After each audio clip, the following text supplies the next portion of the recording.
Sajo, yang saya hormati Bapak Muhammad Adi Asuri Baru SPD sebagai peserta calon guru penggerak angkatan 11 Kabupaten Lamongan, Sengkang Sajo. Yang saya hormati Bapak Ibu guru peserta aksi nyata diseminasi dari positif di SMK 1 Sajo. Bersyukur kita di pagi hari ini menjelang siang ini diberikan kesehatan sehingga kita bisa menghadiri kegiatan aksi nyata diseminasi dari positif ini tanpa ada rasa apapun. Dan salam semoga senantiasa memberikan kepada Nabi Muhammad SAW dan sampailah kepada kita sekalian. Baik Bapak Ibu peserta aksi nyata diseminasi budaya positif, saya di sini sebagai moderator nanti akan bersama ajaran semua dan Pak Adi melaksanakan kegiatan ini. Baik, mungkin langsung saja Pak Adi menyampaikan aksi nyata diseminasi budaya positif. Assalamualaikum warahmatullahi wabarakatuh. Terima kasih Bapak Suwarno selaku moderator terkait aksi nyata diseminasi budaya positif di SMK Negeri 1 Sidoarjo, di mana di sini adalah bentuk dari pengibasan saya Bapak Ibu selama kurang lebih 2 bulan ini. Kami dari CGP Angkatan 11 Kabupaten Lamongan telah melaksanakan beberapa serangkaian kegiatan, di mana serangkaian kegiatan itu adalah salah satunya mengerjakan dan memahami tentang modul budaya positif seperti itu. Nah, apa itu diseminasi? Diseminasi di sini kami akan berbagi, mengibaskan kepada Bapak Ibu dalam rangka materi yang telah kami dapatkan selama mengikuti pendidikan guru penggerak angkatan 11 terkait budaya positif. Langsung saja ya Bapak Ibu ya. Baik.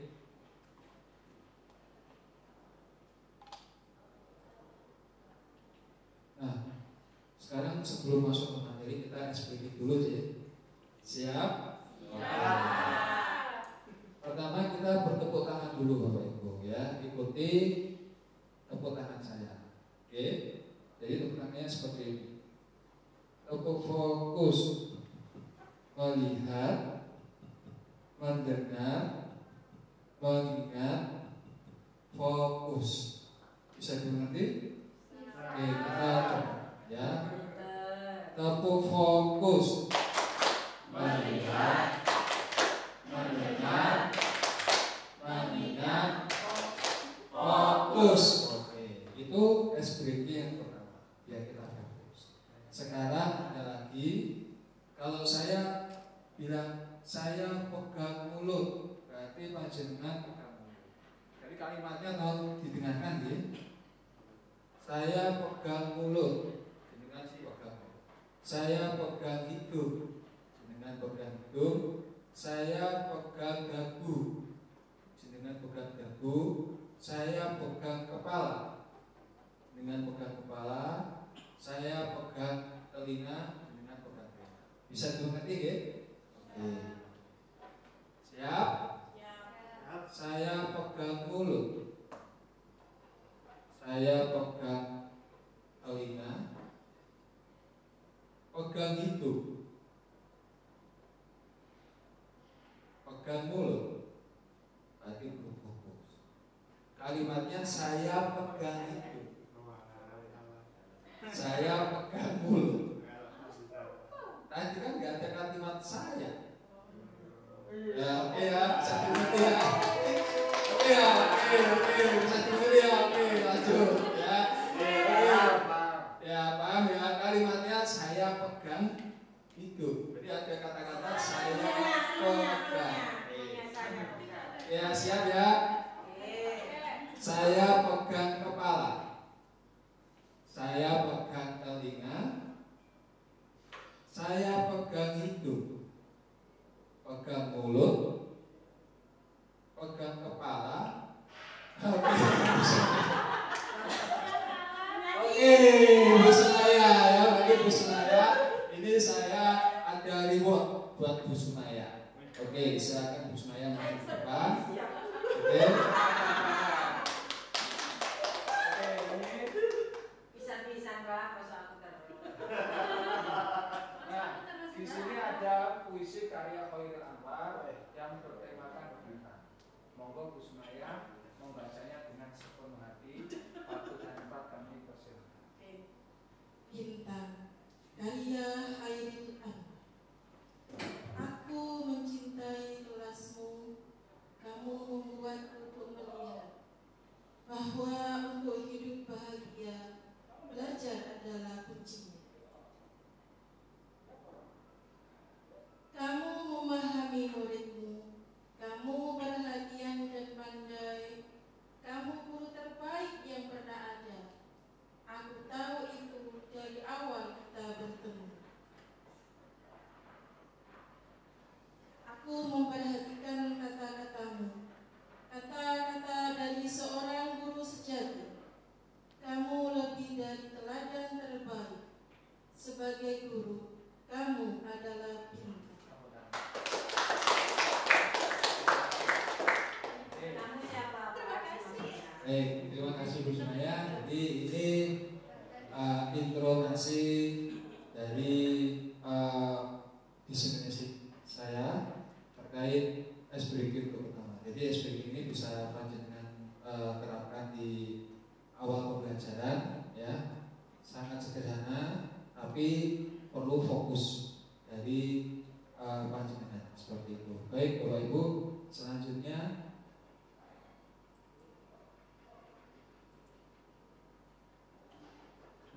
kita akan mengadakan kesepakatan kelas Bapak Ibu sebelum diskusi atau presentasi diseminasi saya.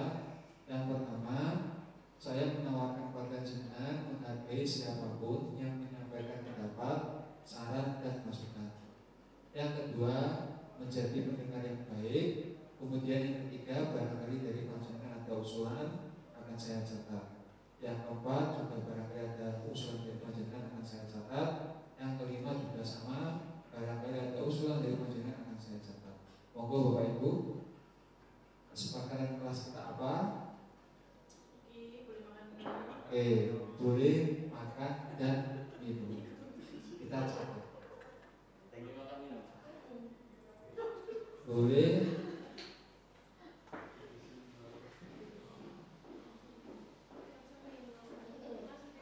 makan dan minum yang ringan gitu Bapak Ibu. Oke, selanjutnya Bapak Ibu yang keempat, ada lagi, monggo. Oke, ada teguran dan penghargaan bagi peserta. Oke. Selanjutnya Bapak Ibu, monggo. Apabila bertanya, silakan mengangkat tangannya. Benar ya?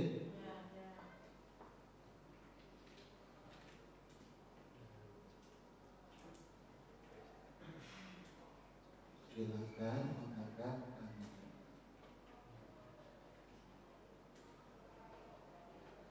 Baik Bapak Ibu, ini ada kesepakatan kelas kita selama kurang lebih 50 menit ke depan, di mana yang pertama adalah menghargai siapapun yang menyampaikan pendapat, saran dan masukan.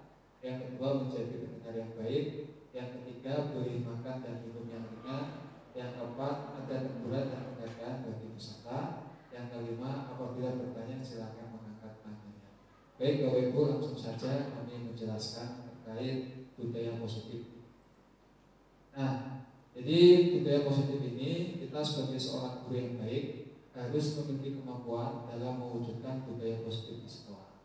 Budaya positif tersebut dapat dijalankan dengan menerapkan konsep-konsep inti seperti yang ada di bawah ini. Yang pertama adalah disiplin positif, yang kedua motivasi perilaku manusia, yang ketiga ada posisi kontrol restitusi, yang keempat keyakinan sekolah atau kelas, yang kelima adalah segitiga restitusi. Selanjutnya masuk ke disiplin positif. Apa itu disiplin positif Bapak Ibu? Jadi kita sudah mulai menggunakan kata-kata seperti ini ada di PMM, platform Merdeka Mengajar. Tapi kita belum sampai mengulas secara detail apa itu disiplin positif. Nah, disiplin positif itu merupakan suatu cara penerapan baik saya pesan.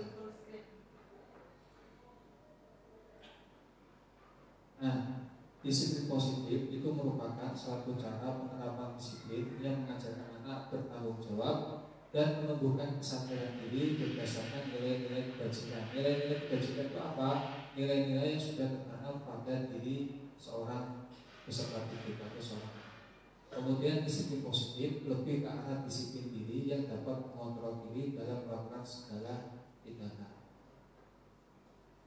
Nah, disiplin diri dapat membuat murid memahami dan menyadari berdasarkan motivasi internal, bukan akibat paksaan, pujian ataupun hukuman. Jadi disiplin diri ini kita menumbuhkan bagaimana caranya agar siswa tersebut melakukan kegiatan yang positif itu tanpa adanya paksaan. Kemudian tanpa adanya iming-iming dari kita berupa pujian atau mungkin karena ada hukuman dari kita, sehingga peserta didik tersebut akan tergerak dengan sendirinya seperti itu. Nah, contoh disiplin positif di SMK Desa Sarojo seperti apa Bapak Ibu? Barangkali dari panjenengan ada yang bisa memberikan satu saja contoh disiplin positif yang ada di SMK. Monggo Bapak Ibu. Silakan. Monggo Bu Khalifah.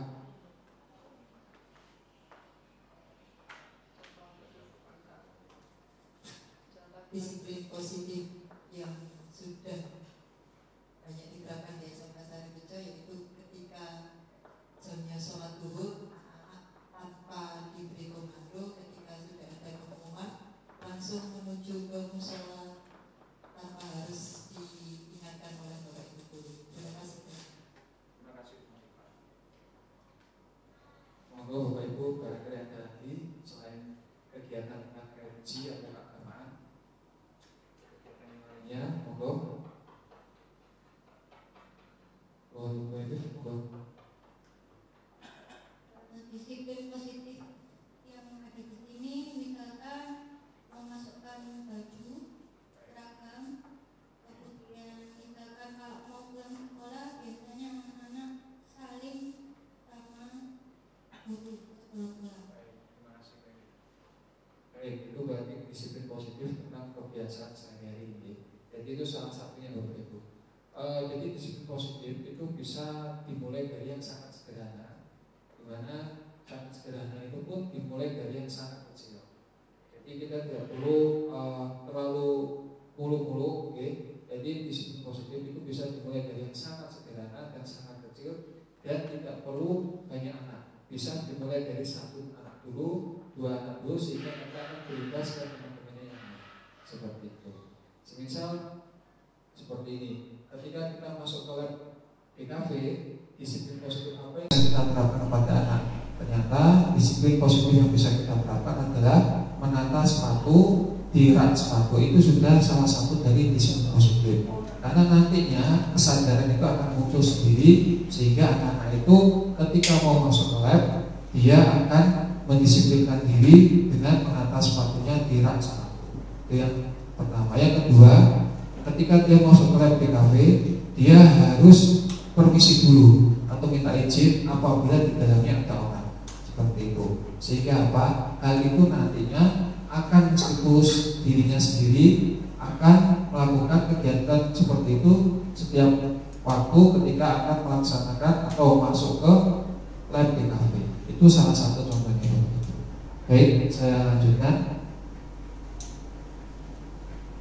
Selanjutnya adalah motivasi perilaku manusia. Nah, disiplin positif ini Bapak Ibu, ini ada salah satunya dari terkait dengan motivasi perilaku manusia. Kenapa peserta didik atau siswa kita melaksanakan atau melakukan sesuatu hal itu juga ada motivasinya seperti itu.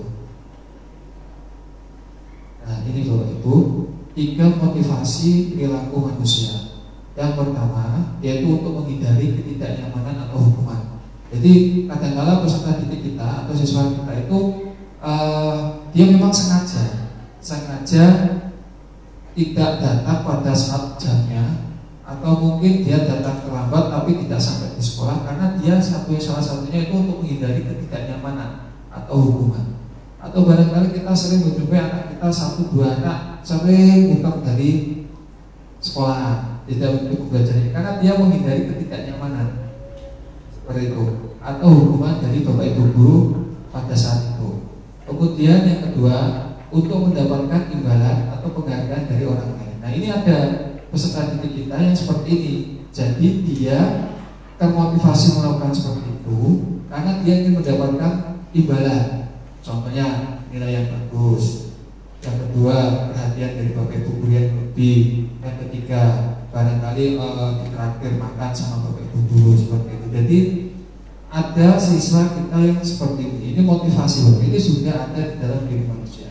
Yang ketiga, untuk menjadi orang yang mereka inginkan dan menghargai diri sendiri dengan nilai-nilai yang mereka percaya. Nah, nilai-nilai ini yang sudah tertanam dalam diri peserta didik kita atau siswa kita seperti itu. Nilai-nilai seperti apa? Jadi dia melakukan kegiatan itu, semisal tanpa kita suruh untuk seragam masuk, dia sudah merapikan seragamnya.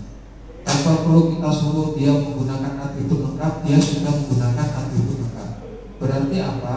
Nilai-nilai yang sudah tertanam pada diri anak tersebut itu adalah nilai-nilai yang sudah dibekali sejak berada di lingkungan keluarga seperti itu. Misalnya seperti itu, yaitu kerapian.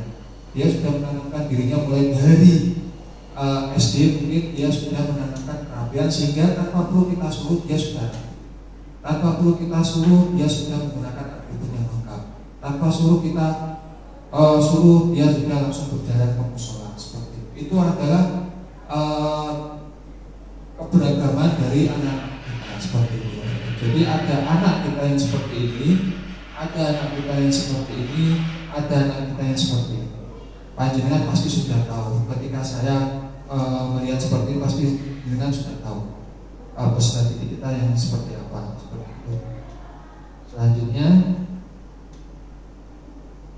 nah ini posisi kontrol kita sebagai guru. Jadi ketika kita sudah dihadapkan disiplin positif, kemudian motivasi perilaku manusia, posisi kita sebagai guru seperti apa? Nah, ada 5 Bapak Ibu posisi kita sebagai guru. Apakah kita yang pertama guru sebagai penghukum, ataukah yang kedua guru sebagai pembuat merasa bersalah? Maksudnya membuat merasa bersalah itu kita membuat anak merasa bersalah dengan apa yang dia lakukan. Jadi membuat merasa bersalah seperti itu. Kita menghakimi anak tersebut seperti itu. Yang ketiga, guru sebagai teman. Jadi kita guru sebagai teman, ibaratnya ketika kita ada siswa yang melakukan kesalahan, kita bisa menjadi teman bagi mereka. Apakah perbuatan yang kamu lakukan itu sudah benar apa tidak benar, seperti itu. Kemudian guru sebagai pemantau. Kemudian yang kelima, guru sebagai manajer.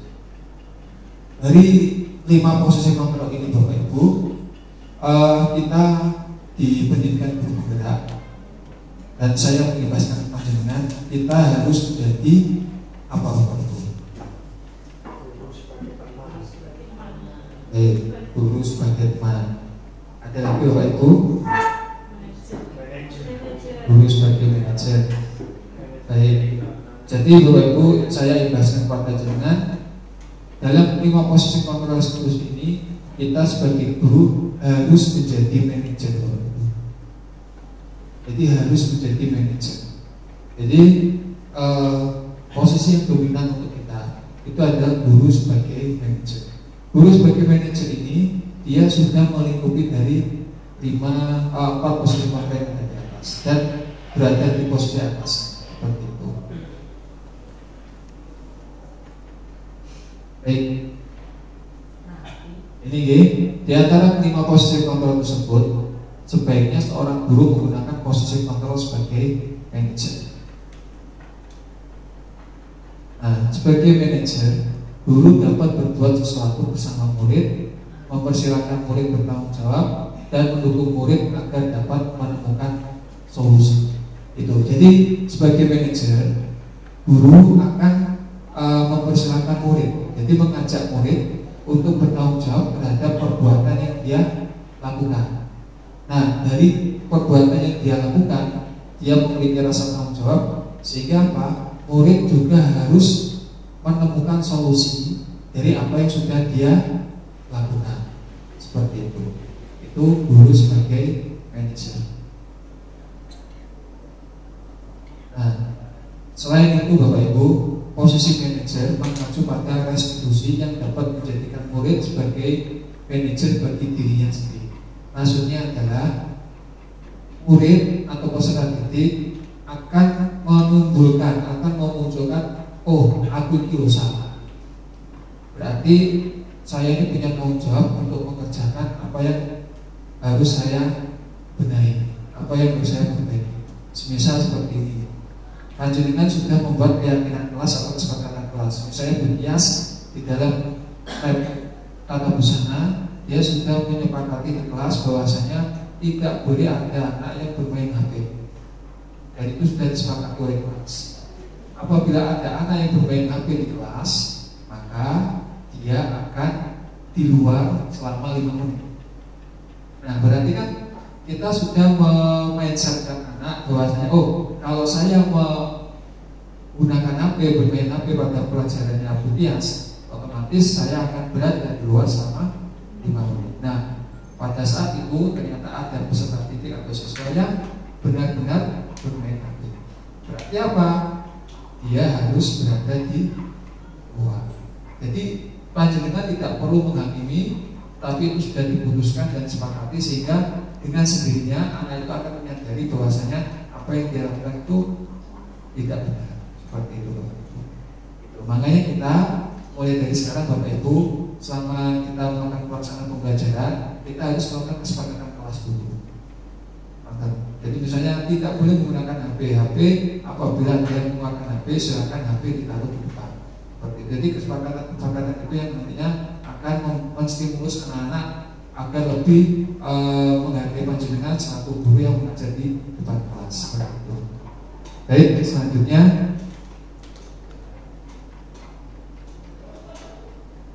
nah ini keyakinan sekolah atau kelas Bapak Ibu. Keyakinan sekolah atau kelas itu adalah hubungannya dengan yang tadi Bapak Ibu. Makanya ketika kita mau memulai pembelajaran, memulai awal pembelajaran di suatu kelas, kita membuat keyakinan sekolah atau kelas. Nah, di sini guru berperan dalam mewujudkan terbentuknya keyakinan sekolah atau kelas dengan adanya kesepakatan antara guru dan murid. Jadi panjenengan harus menyepakati dulu. Yang pertama, misalnya siswa dilarang keluar selama 10 menit. Setelah 10 menit, siswa boleh keluar ke kantin, tapi bergantian. Yang kedua, siswa boleh ke kamar mandi, tetapi hanya sendiri. Jadi itu kesepakatan antara panjenengan dengan peserta didik yang ada di kelas. Seperti nah, setelah itu baru dengan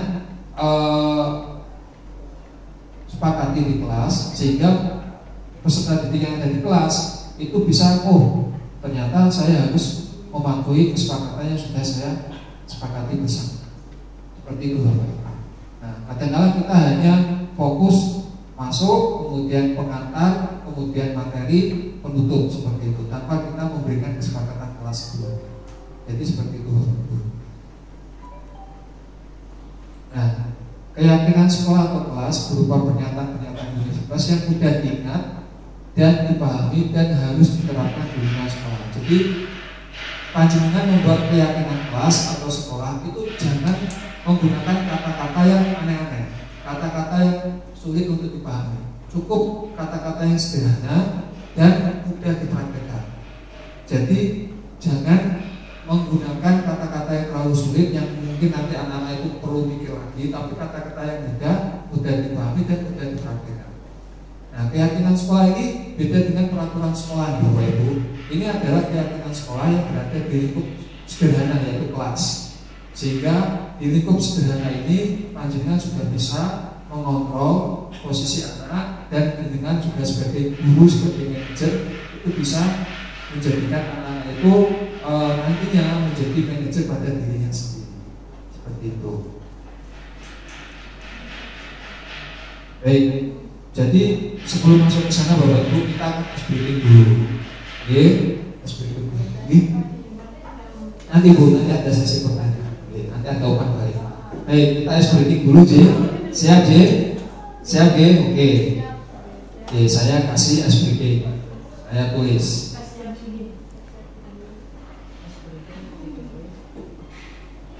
Saya tulis.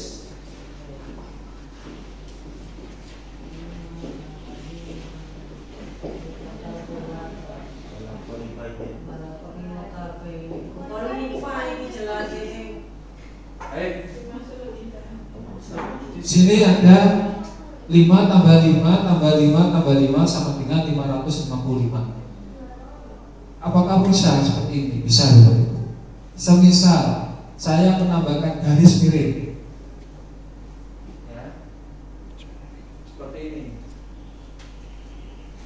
Saya taruh di mana garis miring? Monggo Bapak Ibu. Semisal saya menambahkan garis miring itu tak taruh di mana, agar penjumlahan ini menjadi 555.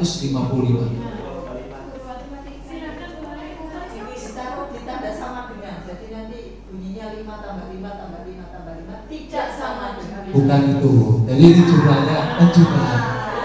Monggo Bapak Ibu.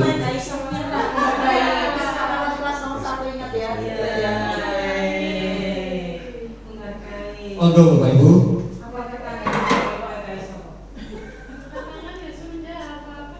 Ini ada 5 tambah 5 tambah 5 tambah 5 sama dengan 555. Di manakah posisi garis miring itu kita letakkan agar jumlahnya menjadi 555. Garis miring itu artinya pembagian lagi, Pak. Garis miring itu jenengan letakkan di mana? Terserah apa jenengan mau letakkan di mana.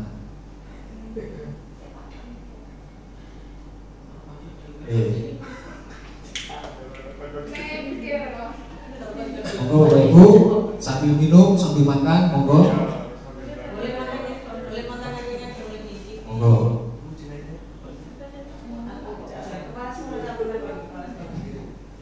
Monggo.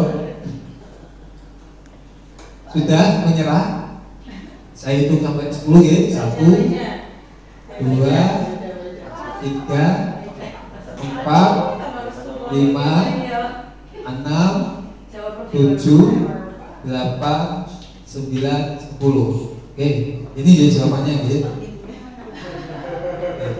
Saya taruh di sini.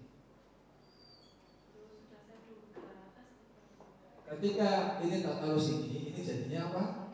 4. 5 ditambah 545 ditambah 5. Ketemunya 555. Atau bisa jenengan taruh di sini atau di sini, terserah. Oke ya? Oke, tepuk tangan dong Pak. Oke, SBD yang kedua di Pak Ibu.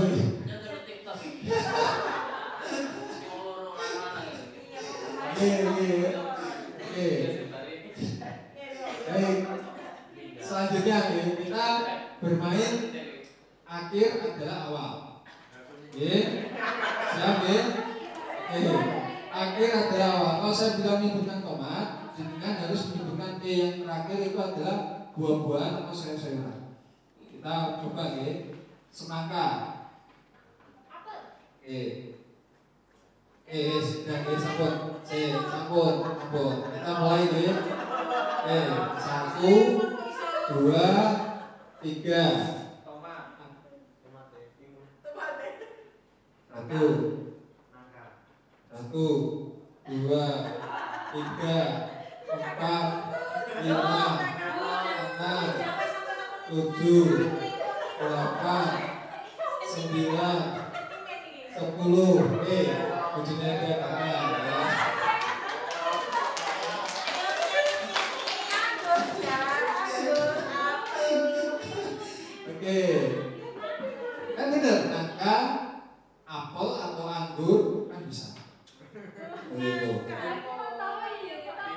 Tadi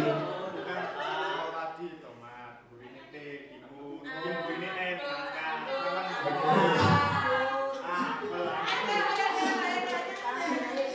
Bu Junaida silakan maju ke depan.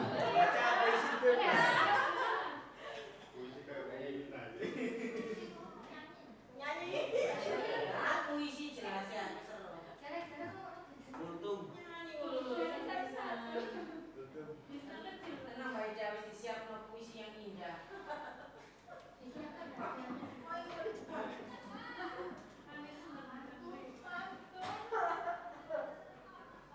Baik, Bu Junaida silakan membaca pantun pembukaan yang ada di bawah ini, pantun 1 dan pantun kedua. Monggo Bu Junaida. Diminum kata haus. Ditanya kakak, jawabnya berbelit-belit. Jika belajar tidak serius, ilmu yang didapat semakin sulit.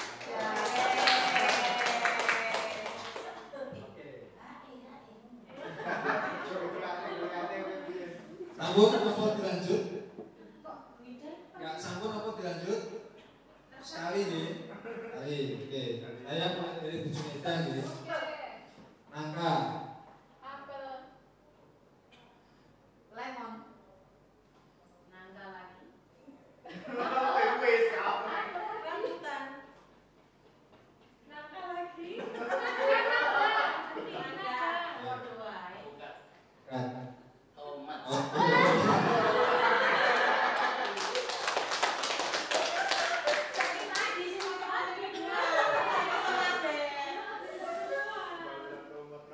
Baik, Bapak Ibu, sebelum masuk ke segitiga restitusi ini kami menampilkan tentang segitiga restitusi dalam bentuk video.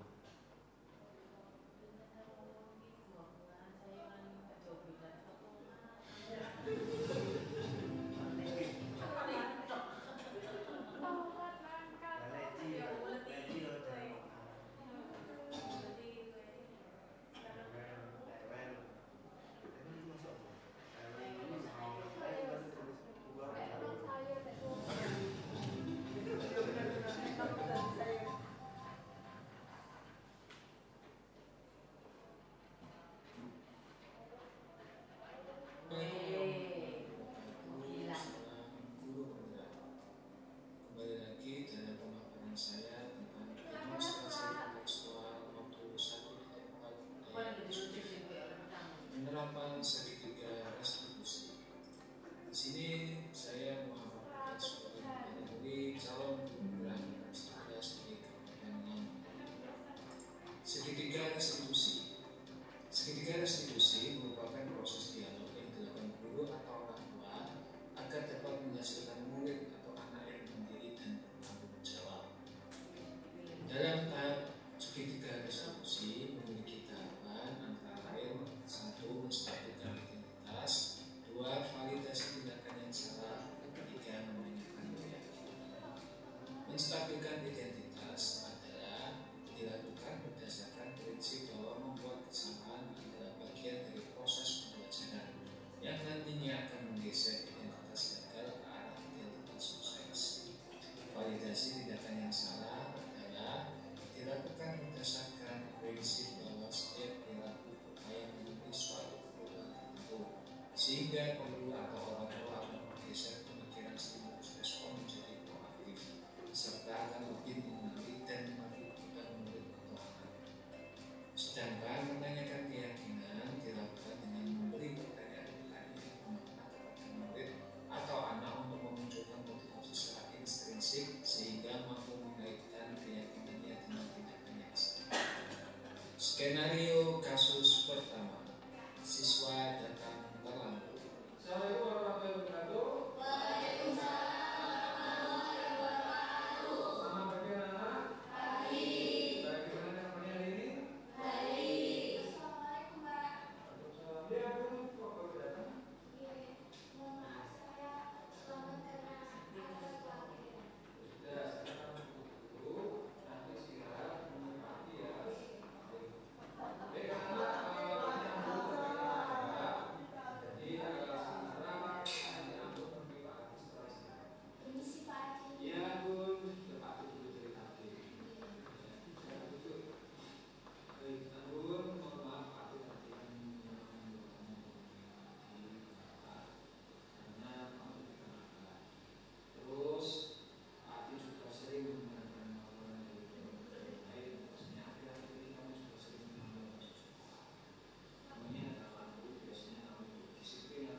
Skenario kasus kedua, siswa tertidur di kelas.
Menampilkan terkait segitiga restitusi Bapak Ibu, bahwasanya seperti itulah penyelesaian masalah di kesepakatan kelas seperti itu. Jadi di kesepakatan kelas yang sudah kita sepakati, apabila ada siswa yang telah melanggar kesepakatan kelas, kita sebagai guru, yaitu sebagai manajer, kita harus menstabilkan identitas, kemudian validasi tindakan yang salah, kemudian menanyakan keyakinan. Keyakinan apa? Itu keyakinan tentang keyakinan kelas yang telah kita sepakati bersama. Seperti itu Bapak Ibu. Ini sama dengan yang tadi, jadi tidak perlu saya jelaskan kembali. Kemudian keterkaitan antara materi dengan budaya positif, kemudian sampai ke berikutnya, yaitu dari budaya positif ini ya, adapun keterkaitan antara materi budaya positif dengan tiga materi sebelumnya, yaitu filosofi kajian Dewantara, nilai dan peran bergerak dan disiplin. Mana dengan menjalankan budaya positif ini di sekolah, maka akan mempermudah dalam tercapainya tujuan pendidikan nasional sesuai dengan filosofi Ki Hajar Dewantara. Apa itu filosofi ini Bapak Ibu? Yaitu pendidikan yang berpihak pada murid dan bersifat menurun. Selanjutnya, budaya positif dapat terwujud jika seorang guru memiliki 5 nilai guru penggerak. Di antaranya berpihak pada murid, mandiri, reflektif, kolaboratif, dan inovatif. Selain itu, guru juga harus memiliki peran sebagai penggerak dalam membangun budaya positif di lingkungannya.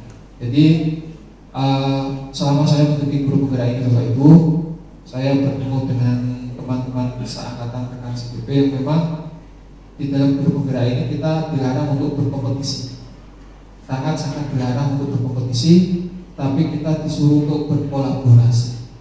Jadi kita tidak boleh berkompetisi, tapi kita berkolaborasi, bekerja sama.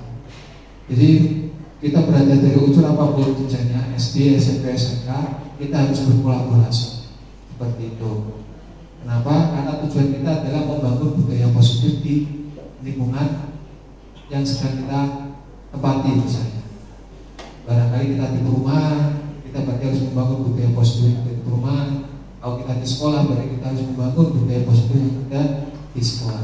Mulai dari yang sangat sederhana atau mulai dari yang sangat kecil dulu. Tidak perlu sampai yang besar, tidak perlu. Tapi dari yang sangat sederhana bahwa dari kelompok kecil dulu, 1, 2, 3 anak, seperti itu. Nanti setelah itu akan berimbas ke kelompok yang sedang, kemudian berimbas ke kelompok yang besar, seperti itu Bapak Ibu. Kemudian salah satu perubahan yang diinginkan sesuai visi guru penggerak adalah terbentuknya budaya positif agar terciptanya sekolah yang nyaman, aman, dan berpihak pada murid sesuai filosofi Ki Hajar Dewantara dan profil pelajar Pancasila.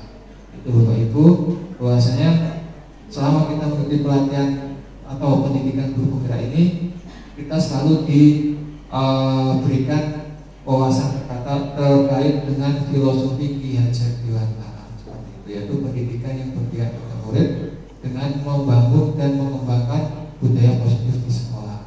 Seperti itu Bapak Ibu. Berikutnya adalah umpan balik. Monggo Bapak Ibu, barangkali ada diskusi atau pertanyaan dari panjenengan, kami buka dengan 2 diskusi dan pertanyaan. Monggo Bapak Ibu. Terima kasih waktunya.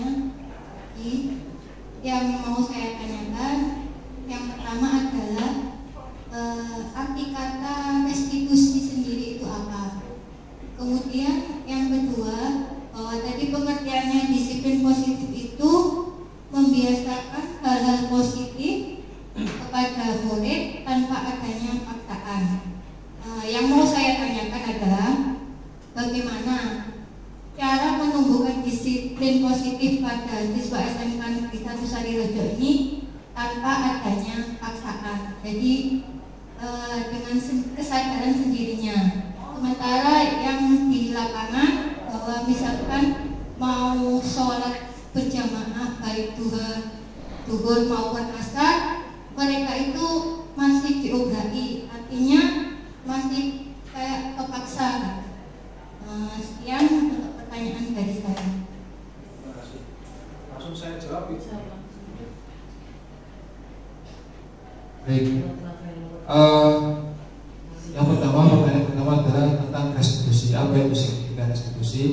Segitiga restitusi itu adalah segitiga yang memulihkan kondisi anak yang darinya yang sebelumnya adalah berada dalam kondisi yang salah, kita kembalikan ke dalam kondisi yang benar dengan cara dia meyakini bahwasanya perbuatan yang dia lakukan itu salah, kemudian dia memiliki rasa tanggung jawab untuk membenahi atau membenarkan dirinya untuk menjadi pribadi yang lebih baik, seperti itu. Jadi kita dilarang sebagai guru untuk menghukum, dilarang Bapak Ibu. Tapi semisal pada saat itu kita menjumpai satu anak tidak mengerjakan tugas kita harus bertanya dulu, kenapa kok tidak mengerjakan tugas kita? Barangkali memang dia sering tidak masuk, memang karena dia malas, karena dia di rumah sedang bekerja dan sebagainya. Baru kita berikan konsekuensinya seperti itu. Bahwasanya apa yang kamu lakukan itu tidak benar, sehingga dia juga harus memiliki tanggung jawab. Tanggung jawabnya apa? Kesepakatan yang sudah disepakati sebelumnya, yaitu mengerjakan kembali tugas-tugas yang belum dia kerjakan, seperti itu Bapak Ibu.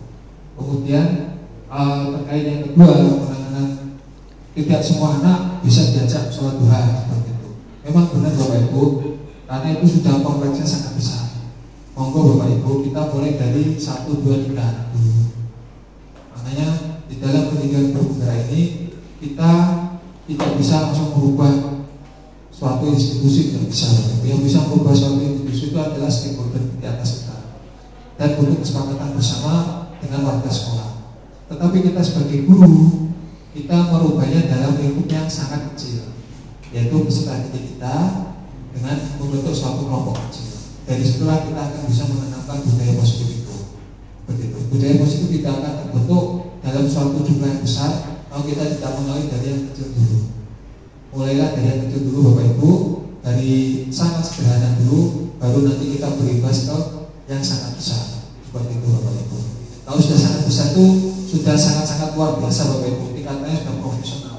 Kalau suatu organisasi atau suatu instansi sudah budaya positifnya sudah sangat-sangat terbentuk, itu sudah sangat-sangat profesional tingkatannya. Tetapi di pendidikan guru penggerak ini kita diajari dulu dari yang sangat sederhana, dari yang sangat kecil, kemudian beralih ke yang sedang, kemudian ke yang besar, seperti itu. Baik, terima kasih banyak atas pertanyaannya. Monggo Bu Oliva.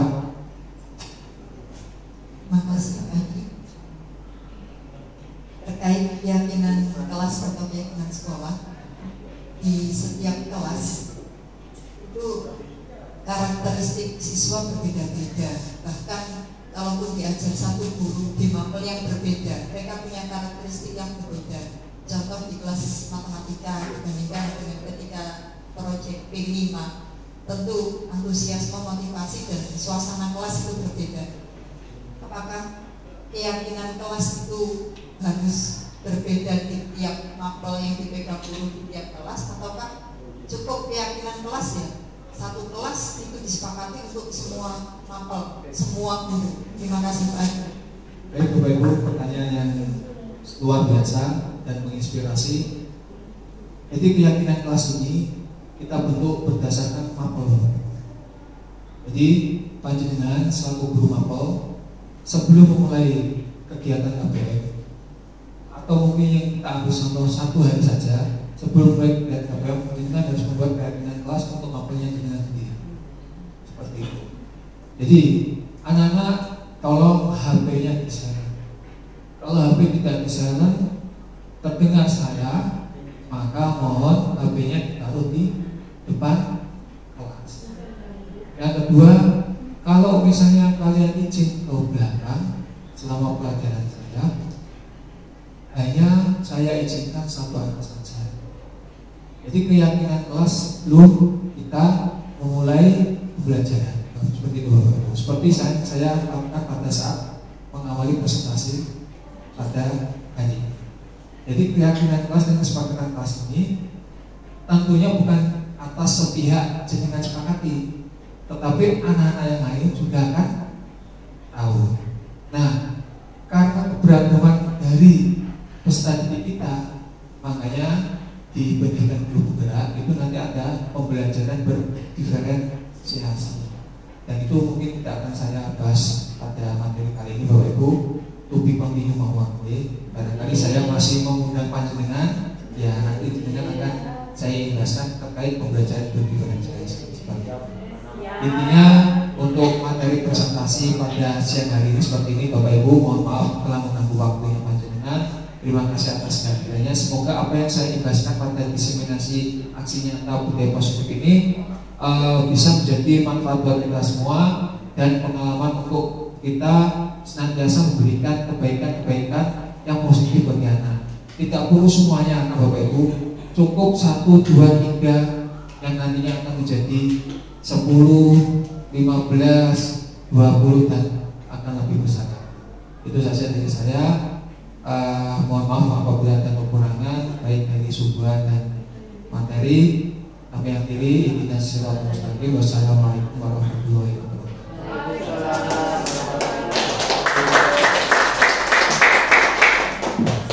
Baik, terima kasih atas sambutan Pak Adi. Karena tadi umpan balik sudah dilaksanakan, maka bisa kita akhiri Pak Adi. Bisa kita akhiri ya. Kesimpulannya tadi adalah Pak Adi tadi menyampaikan beberapa. Yang pertama adalah terkait dengan budaya positif dan pelaksanaan segitiga restitusi yang di situ diambil sampingnya adalah skenario di kelas. Itu di kasus ketika ada anak yang terlambat datang, kemudian ada anak yang sedang bertidur di dalam kelas. Baik, bisa kita akhiri ya? Biar tidak lama-lama. Baik, sebelum kita akhiri, saya tidak mau ketinggalan dengan Bu Junaida, karena tadi Bu Junaida menyampaikan pantun. Saya juga terinspirasi untuk menyampaikan pantun. Jalan-jalan ke kota Jepara, jauh sekali ya. Mobilnya mogok, kok lupa nggak badung. Saya yakin pada Pak Adi Barah bisa berhasil sukses dalam guru penggerak. Beli kopi, kopinya kopi luwak ya. Belinya bersama-sama sinyonya.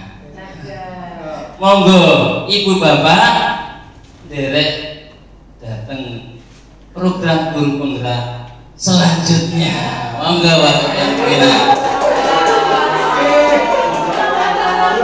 Baik, saya akhiri. Semoga acara ini memberikan motivasi kepada kita semua agar kita bisa bergerak untuk menjadi seorang pendidik yang bisa mendidik anak didik kita dengan sebaik-baiknya. Kita tutup dengan bacaan hamdalah. Alhamdulillahirabbil alamin. Assalamualaikum warahmatullahi wabarakatuh.